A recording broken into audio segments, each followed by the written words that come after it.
Have you ever noticed how the hardest part of any task is simply starting? You tell yourself you'll clean the kitchen, go for a run, or finally sit down to work on that big project.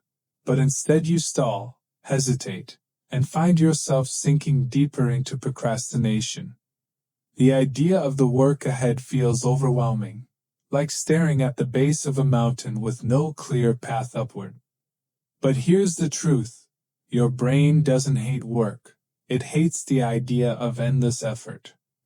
And that's where the 2-minute rule comes in. It's deceptively simple, yet powerful enough to rewire the way you see motivation itself. The rule is this: if a task takes less than 2 minutes, do it right away. But its deeper power lies in something bigger, using those 2 minutes as a gateway to trick your brain into action. Because once you start, momentum takes over. What feels impossible when imagined becomes manageable when begun. The 2-minute rule creates a bridge between intention and execution. It dissolves the mental resistance that has kept you stuck. Imagine this: you want to build a habit of reading every night, but the thought of finishing a whole book feels daunting. Instead of forcing yourself to read for an hour, you make a deal with yourself: read just 1 page. That's it. No pressure to do more. And yet, once you've started, you almost always keep going. 1 page turns into 5. 5 turns into a chapter. And before you realize it, you've read far longer than you intended. But the key is that you didn't aim for the mountain.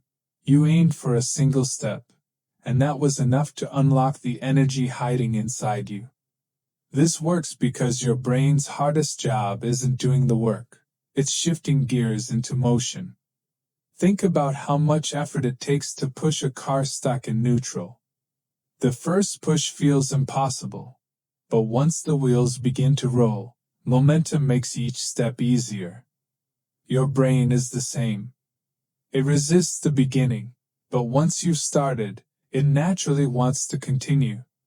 The 2-minute rule bypasses the brain's alarm system that shouts, "This is too much," and replaces it with a task so laughably easy that resistance has no chance to grow. Here's the fascinating part. Over time, these 2-minute beginnings don't just get you moving in the moment. They rewire your identity. If you pick up your guitar and play for 2 minutes, you're no longer someone who wants to learn guitar. You're a guitarist, even if just for that day. If you write for 2 minutes, you're a writer. If you go for a 2-minute jog, you're a runner. Your brain records the evidence of who you are not by the size of the action, but by its repetition. This tiny shift transforms "I want to be" into "I am," and with that comes a self-sustaining loop of motivation. Of course, the skeptic in you might say, "But 2 minutes won't change my life."